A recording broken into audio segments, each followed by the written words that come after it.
The Decepticons are blitzing Autobot City. We're really taking a pounding. Don't know how much longer we can hold out. Soundwave, jam that transmission. Stripes, Night Stalker, Wingthing, Enemy. Eject Operation Interference.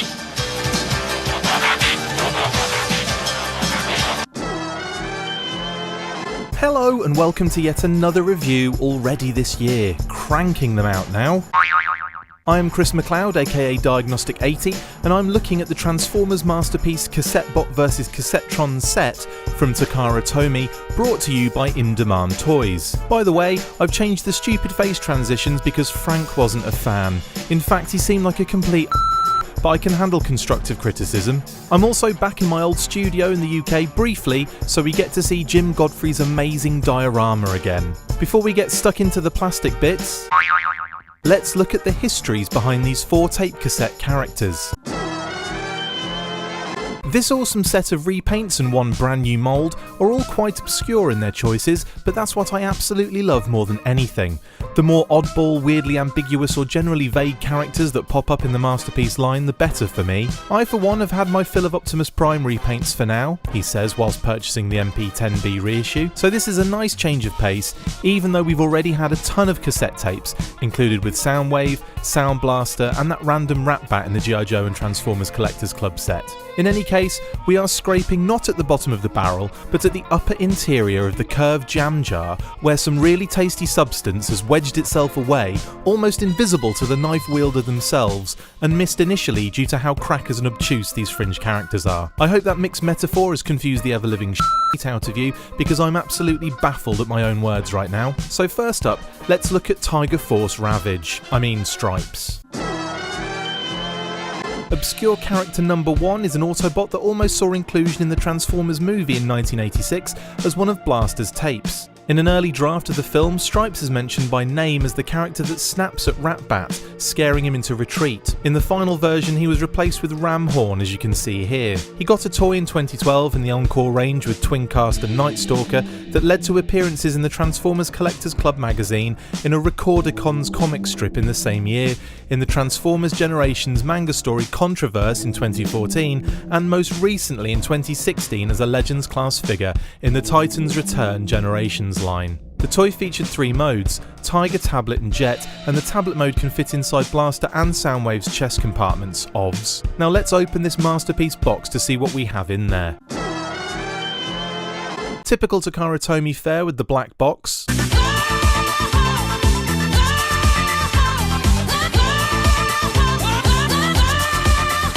Standard.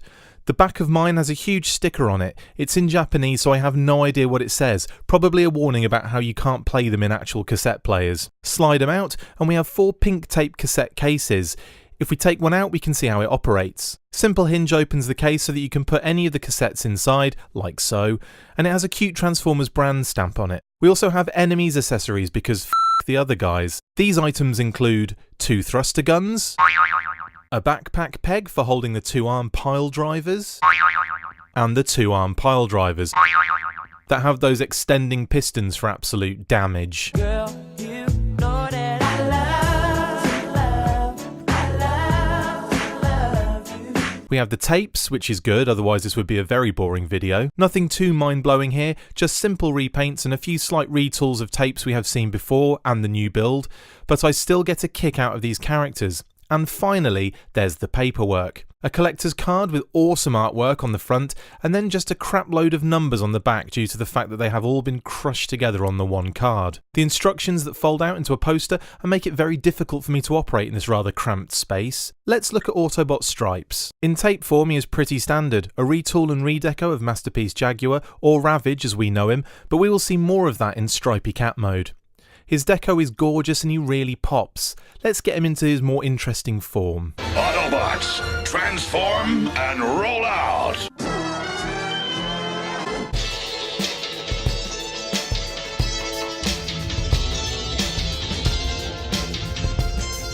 There we are. For some reason I found that really difficult, but only because I was trying to follow the instructions. It's actually more straightforward just doing it without. This is definitely more interesting. As you can see, he is a straight up repaint of Ravage with those additional fin panels on his back legs where Ravage had the boosters. He is rather limited in the poses you can get him in, and does feel a bit thin. I know it's almost impossible to do anything else with something that transforms into a flat rectangular tape, so I'm amazed they can do this with him, honestly. Ignore the fact that I haven't transformed him properly, as there is a big space where his nose should be. My bad. I love the fact they have done this. His deco is vibrant, and one of the reasons I like him so much. The orange, gold, black and silver work really well together, which makes for some interesting colour breaks to help make the character pop. Next! Obscure character number 2 is Autobot Night Stalker. Despite looking just like a Decepticon or a mistransformed Ravage, this little guy gives us some truly obscure origins.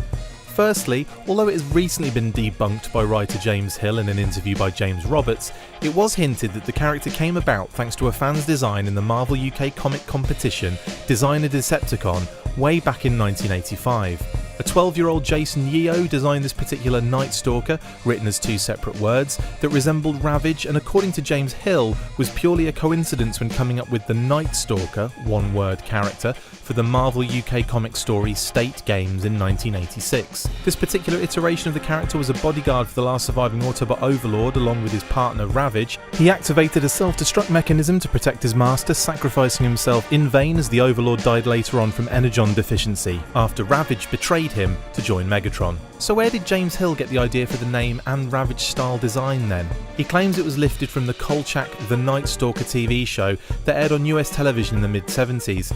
I still like to think it was all down to a 12-year-old kid and an awesome UK comic, because of course I would. He's only had the one toy prior to this masterpiece release, and it was in the Twincast Encore set as a Steeljaw redeco in 2012, alongside Stripes as mentioned earlier on. To the toy! So Night Stalker, now back to 2 words, is a brand new mould, which means we should be seeing Steeljaw in the not too distant future, hinting at the fact that they will eventually do a Blaster Masterpiece, or Blasterpiece, and I could see them retooling this slightly to get his back leg fins included. We shall see. Anyway, let's transform Night Stalker. Autobots, transform and roll out!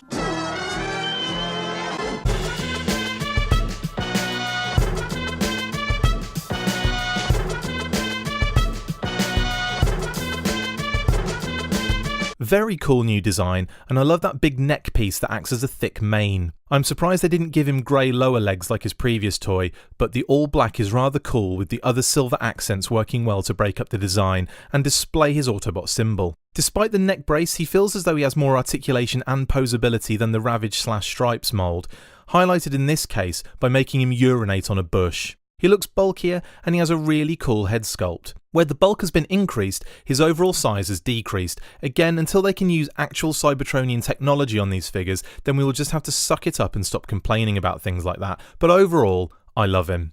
A superb addition to the cassette ranks, and I hope this means Steeljaw with Blaster comes very, very soon. Now we come to Wingthing, and arguably the least obscure of all these guys, having had a number of recent appearances in comics and a few toys under his wing. Yeah, one of Soundwave's pets in most of his iterations, he has a high-precision personality emulator that mirrors that of his master, making him a cruel and manipulative adversary, a trait that doesn't garner much favour with his fellow Decepticons. His first appearance was as an Action Master toy in 1990 with Soundwave and transformed into a metal-piercing concussion cannon thanks to a spring-loaded mechanism.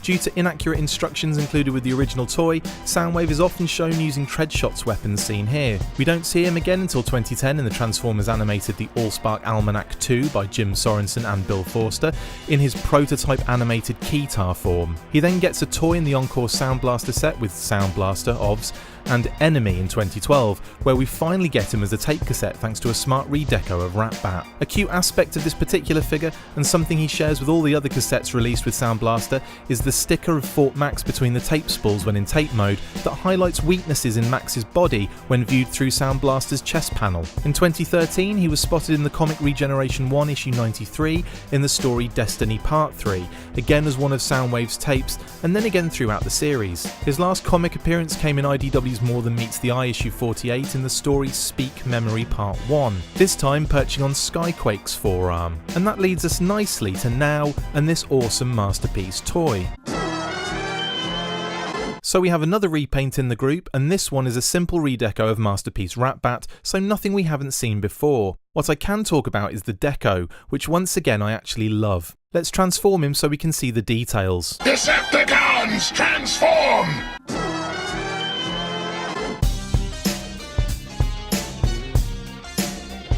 Like I said, nothing much we aren't already familiar with, but his colour is really bright and vibrant. Posability is minimal, but you can get him to balance on pretty much anything thanks to his feet and backpack boosters. The wings can be moved in a few directions, but like I said, articulation and posability is rather minimal. I see this guy as more of a cool display option for Soundwave's arm or shoulder. Anything beyond that is pretty pointless. His face/head sculpt is cool, but I see him as Ratbat even in this deco. I feel strongly that he should have had a grey face like his original Action Master toy and comic appearances to help differentiate him even more from Ratbat. I also think that having a joint at the base of the wings so they could be flipped back to have them sit on his side would be a cool update for both Wingthing and Ratbat, but it's not as easy as just adding a hinge here and there, and I totally understand the issues that go into designing these amazing toys. Anyway, let's move on. The fourth and final figure in the set is Enemy. Not that one, this one. Yet another Decepticon that enjoys being despised by everyone, including his own fellow Decepticons. He made his first appearance as an AM radio and headset in 1984. He was a red and blue simplified frenzy/rumble figure that could transform in basic terms. The company that made this item, Nasta, not to be confused with Napster, also released a disembodied head Enemy voice changer the following year that came with a headset and built-in microphone to allow a child's voice to sound robotic. In 2003, he slips into the Dreamwave comic, The War Within issue 5, although it could just be a miscoloured Frenzy or Rumble, but I like to think they dug out this character simply for the random factor. He got his encore release in 2012 with Wingthing and Sound Blaster, and was based on the red version of the Microchange MC-01 Micros toy from 1983, which is what Frenzy and Rumble were also based on, obviously. Now we have his new masterpiece. So the final repaint to get stuck into is Enemy. Love this deco again, but mainly because that maroon/burgundy/whatever it's called colour is awesome on anything. Let's transform him. Decepticons, transform!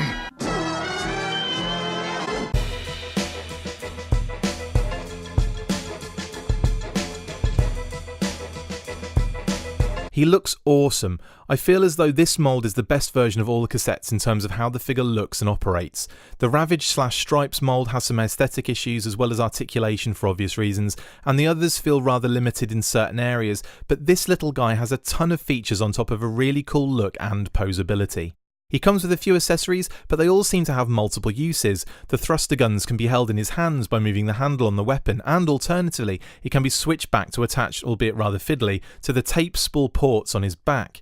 They can also be stored inside the pile drivers. By putting his hands back in his wrists and moving his arms into position, he can mount the pile drivers thusly to mimic its use in the G1 cartoon, mainly by Rumble, but Frenzy also had them. Rumble, activate pile drivers. Operation Tidal Wave.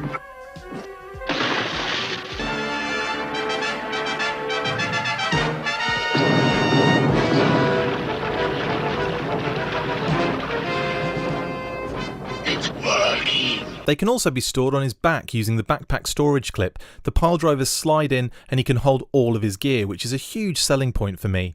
I'm a big fan of any repaint of this mould, and this particular obscure character is perfect to get a homage in this new masterpiece styling.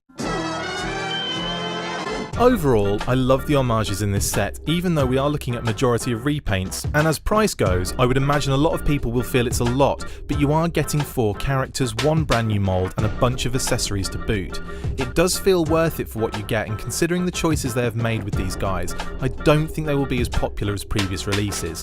Sometimes I feel as though they are targeting me personally with the fringe characters, but this is clearly a way to make the most out of the tooling they have at hand. What does surprise me is that they haven't capitalised on a number of no-brainer repaints like Black Ironhide or Hauler, to name but a few. Makes me wonder why those types of repaints are missed, and instead we get slight anime-accurate changes to characters or that Target Master Rodimus that's coming soon. One thing you can count on is more cassettes in the future based on the ridiculous amount of characters yet to have a toy either in the Masterpiece range or simply at all. I'm looking at you, Auto Scout. Soundwave, send your Auto Scout into the crevice. Auto Scout activating. On top of all that, this set makes me excited in anticipation of Blaster. I'm sure they made Night Stalker with Steeljaw in mind, which means that I will fully expect a reveal of Blaster Piece this year. Why do I always do this to myself? Let's get that rumour circulating now, because clearly I'm the first person to think of that. Anyway, if you love the tapes, make sure you get this set. It's a beauty. Thank you for watching this video of the Transformers Masterpiece MP-15/16E Cassettbot vs Cassettron set. You can get one by visiting idtoys.co.uk. Enhance. Enhance. Enhance. Just print the damn thing! If you want, of course, no pressure. Pressure, pushing down on me, pressing down on you, no man has fall. Under pressure. Make sure you check out the Facebook page and Instagram account. Alternatively, you can find us at a number of shows throughout the year, or even, perish the thought, visit the shop at the Dixon Shopping Centre in Norwich on the Reefham Road. Just make sure to tell them about all of your problems. They love to listen. I've been Chris McLeod, and you have been extremely annoyed at the stunning amount of stupid face transitions throughout.